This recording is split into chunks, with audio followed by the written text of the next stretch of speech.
उनका कल्याण हुआ।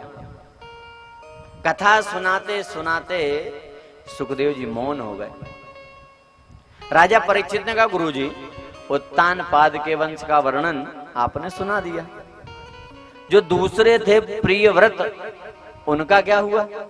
उनकी कथा सुनाइए। तो सुखदेव जी कथाएं सुनाने लगे। राजन, प्रियव्रत भगवान के परम भक्त हैं। राजा प्रियव्रत विश्वकर्मा की पुत्री वरिष्मति से इनका विवाह हुआ। इनके यहां आग्निद्र नाम के बेटा हुए। आग्निद्र के हम नाभि हुए। नाभि की पत्नी है मेरु देवी। इन्होंने भगवान की तपस्या की, प्रभु आपके समान पुत्र चाहिए। तो भगवान स्वयं इनके यहां पुत्र बनकर आए ऋषभ रूप में। बोलिए ऋषभ भगवान की। ऋषभ देव जिन्होंने अहिंसा परमो धर्म चलाया। अच्छा, ऋषभ भगवान के भी 100 पुत्र हुए। 100। जब ऋषभ देव का चौथापन आया तो ऋषभ देव ने अपने पुत्रों को बुलाया और कहा, बेटा अपनी दिनचर्या बताओ। तो कहा, पिताजी प्रातःकाल जागते हैं, नित्य कर्म करते हैं, स्वल्पाहार करते हैं, राज्य का काम देखते हैं, फिर भोजन प्रसादी करते हैं, दोपहर में विश्राम करते हैं, शाम को चौपड़ खेलते हैं, भोजन करते हैं और सो जाते हैं। दूसरे दिन वही एक जैसी। तो ऋषभ देव की आंख में आंसू आ गए। क्या हुआ पिताजी?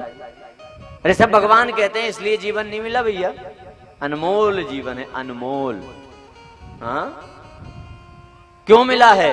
कि भगवान की भक्ति के लिए मिला है। हाँ, देखो कथा सीख दे रही है कि भक्ति के लिए मिला। पर विचार करो, क्या हम भक्ति करते हैं? हैं? बाकी सब काम जरूरी, सब ऐसे भाग रहे धन और सुख के पीछे। हाँ,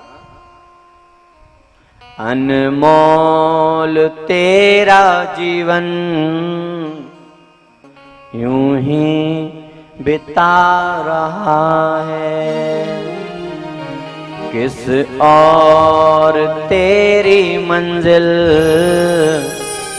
किस और जा रहा है। ऋषभ देव समझा रहे हैं, अनमोल जीवन है भैया। ऐसा ज्ञान ऋषभ भगवान ने दिया कि 100 में से 90 पुत्रों के मन में वैराग्य आया और तपस्या करने वन में चले गए। हाँ, सबसे बड़े बेटे हैं भरत। भरत जी को राजा बनाया। अच्छा, भरत जी ने क्या किया? भरत जी राज्य छोड़ के तपस्या करने चले गए। हाँ, तो राज्य बिना राजा के। तो संतों ने समझाया, राजन, घर परिवार में रहकर भी भजन करना आवश्यक है, किया जा सकता है। पहले जिम्मेदारी है घर परिवार, हाँ, ये संभालो, कर्तव्य है। पर इसमें रहकर भी भगवान का भजन करना ये परम कर्तव्य है। धन्यो गृहस्थाश्रम। तो भरत जी लौट कर आए, परिवार संभाला, पर भजन करते। और जब संभालने वाले हो गए तो बिना विलंब के सब छोड़ दिया और गंडकी नदी के किनारे आकर के तपस्या करने लगे, कुटिया बनाकर। इनकी तपस्या ऐसी फलीभूत हुई कि राजर्षि भरत बन गए। हाँ, राजर्षि भरत। तपस्या बढ़ने लगी। एक दिन भरत जी गंडकी नदी में स्नान कर रहे हैं। एक गर्भवती हरिण पानी पीने आई। पीछे शेर की दहाड़ सुनी। प्राणों को बचाने के लिए छलांग लगाई, पानी में गिरी। अंत समय तो आया, पर वही समय था प्रसव का। तो पेट का बच्चा बहने लगा और हरिण के प्राण निकल गए।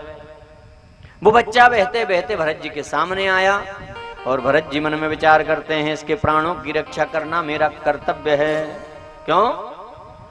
दया धर्म का मूल है। हाँ, सबके लिए दया का भाव। तो उस हरिण के बच्चे को लाए, अपने साथ रख लिया। हरी हरी पत्तियां खिलाते, दूध पिलाते। हाँ, अच्छा देखो, उस बच्चे के प्राण बचाए ठीक था, पर उससे मोह कर लिया, उसे अपने पास रख लिया। जो समय भगवान को देते थे उसमें से कटौती करके हरिण के बच्चे को देने लगे। देखो मन कहां गड़बड़ कर दे। देखो, भगवान के लिए राज्य छोड़ा, महल छोड़ा, परिवार छोड़ा, सुख छोड़ा, जंगल आए और जंगल में उलझ गए। हाँ, हरि के लिए आए पर हरिण के बच्चे में उलझ गए। हाँ, कटौती करके उसको समय देने लगे। करना क्या चाहिए? संसार से समय को चुरा के भगवान को देना चाहिए, पर यहाँ भगवान से समय को चुरा कर संसार को दे रहे। और यही अपन भी करते। बोलो, करते कि नहीं करते? हाँ, ऐसे हाँ नहीं भरोगे, सुन के ही मानोगे। जैसे रोज आपका नियम होना 1 घंटा 2 घंटा भजन पूजन का, और गांव से कोई आ जाए, भैया बारात चलना रे, बोलो कहाँ कटौती करोगे? ईमानदारी से खुद सोच लो, कहाँ करोगे? बारात जा रहा है तो साहब चकाचक तो नहाए, तैयार हो, कपड़े प्रेस नहीं हो वो भी हो जाए, बैग भी लग जाए, और लंबा सफर तो खींच के भी निकले। हाँ, भगवान के सामने तो मुश्किल से 2 अगरबत्ती। क्यों? भगवान आज जल्दी है, बारात। हाँ, अरे संसार से समय चुराओ, भगवान को ज्यादा से ज्यादा समय देना हो। हाँ, हरिण के बच्चे में उलझ गए, मोह कर लिया, गोदी में बैठ जाता, बड़ा अच्छा लगता। अब एक दिन भरत जी कहीं गए थे, हरिण के बच्चे ने हरिण का झुंड देखा तो विचार किया कि मेरे परिवार वाले तो ये हैं, तो छलांग लगाई, शामिल हो गया और चला गया। और भरत जी ढूंढते फिर रहे, हाय हरिण के बच्चे, हाय हरिण के बच्चे। खाना पीना तक त्याग दिया, इतना मोह कर लिया। हाँ, अंत समय आ गया, हरिण के चिंतन में प्राण निकले तो अंते मति सागति, अगली योनि हरिण की मिली। उसी गंडकी नदी के किनारे, उसी कुटिया के पास चक्कर लगाते कुटिया के, और पछता रहे। क्यों? देखो रे कितना अच्छा समय था, मनुष्य जीवन ऐसे ही बिता दिया। हाँ, पछता रहा।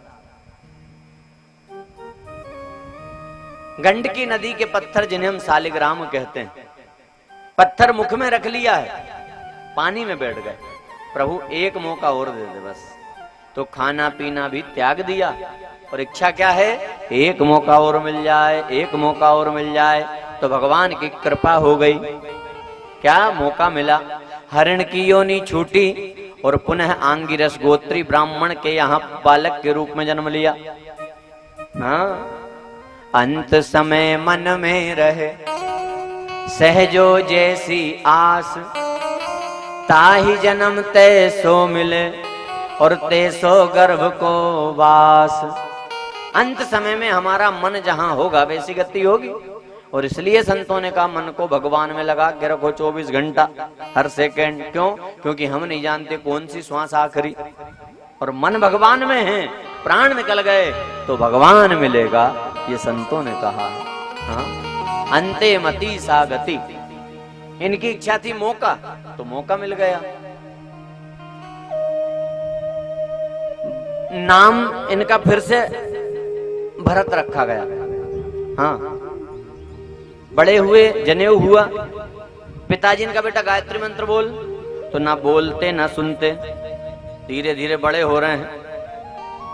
घर वालों ने सोचा किसी काम का नहीं रहे, तो नाम के आगे जड़ लगा दिया, अब बन गए जड़ भरत। हाँ,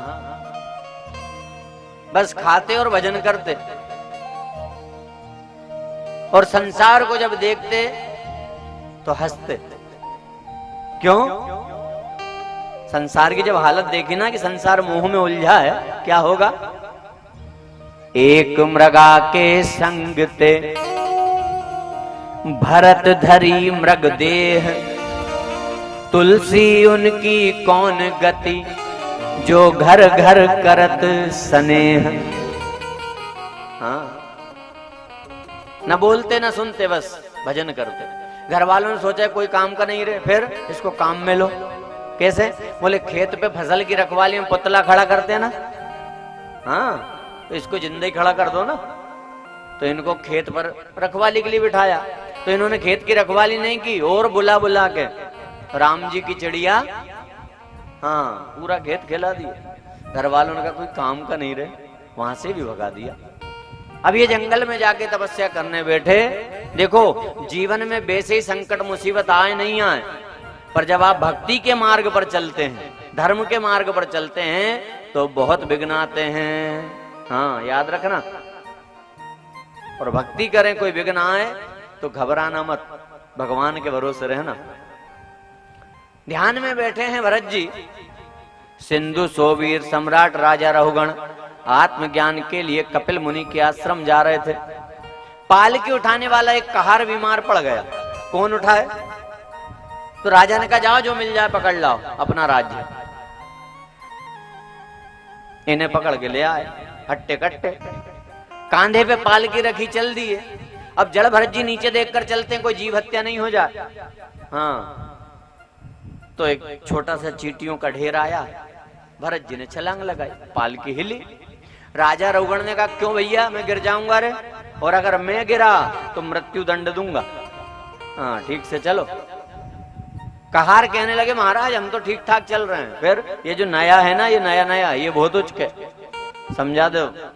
तो समझाया भैया अंदर राजा है रे, बड़ा क्रोधी है। हाँ ठीक है भैया। अच्छा अब की बार एक बड़ा ढेर आया तो जड़ भरत जी ने छलांग लगाई, और कैसी छलांग कि खुद तो पार हो गए पर पालकी पीछे गिर पड़ी। राजा गिरा, मुकुट गिरा, क्रोध आया, तलवार निकाली और मारने के लिए तैयार हो गया। राजा रहुगण को जब देखा तलवार हाथ में, तो भरत जी ने अपना शीश झुका दिया, जल्दी काटो मारो। अरे तुम्हें मृत्यु से डर नहीं लगता? बोले नहीं। क्यों नहीं लगता? बोले तुम तलवार से डरा रहे हो, तो ये तलवार से तो मैं अभी निपट के आया। हाँ कहा? राजा रहुगण से मिलने से पहले एक घटना और घटी जड़ भरत जी के जीवन में। ध्यान में बैठे थे, डाकू उठा के ले गए। कहां ले जाओ भैया? बोले जगदम्बा को नरबली। क्यों? हमारे सरदार के यहाँ बेटा हुआ। हाँ भैया। तो जड़ भरत जी ने अपना शीश झुका दिया जगदम्बा के सामने। डाकुओं का सरदार आया, तलवार निकाली बलि चढ़ाने के लिए, तो पत्थर की मूर्ति से जगदम्बा प्रगटी है और तलवार छीनकर सारे डाकुओं को समाप्त कर दिया। बोली जगदम्बे महारानी की और अंतर ध्यान हो गए। तो तुम तलवार से डरा रहे हो? तलवार से तो अभी निपट के आया। हाँ, राजा रहुगण को आश्चर्य हुआ आखिर ये है कौन। तो तलवार फेंकी और प्रणाम करके कहा आप कौन है, आपका परिचय क्या है? राजा रहुगण से भरत जी कह रहे हैं भैया जो तुम हो वही मैं हूं। हाँ, तुम जो हो वही मैं हूं, मतलब तुम्हारे अंदर जो परमात्मा वही मेरे अंदर है। अरे आपका परिचय क्या है? बार बार एक ही बात, आपका परिचय क्या है? अंत में जड़ भरत जी ने कहा तुम शरीर का परिचय पूछ रहे हो राजन। हाँ, तो एक छोटे से टुकड़े पर राज्य करके तुम इतरा रहे हो, अभिमान कर रहे हो। एक समय था इस पूरे अजनाब खंड पर मेरा राज्य था। हाँ, हमारी जो पृथ्वी है ना, इसका नाम था अजनाब खंड। पृथु जी आए तो पृथ्वी हुआ, और भरत जी आए तो भारत हुआ। हाँ, राजा रहुगण का अभिमान दूर हुआ। भवाटवी ज्योतिष महाचक्र नरकों का वर्णन सुनाया और राजा रहुगण का कल्याण किया है। बोली भक्तवत्सल भगवान की।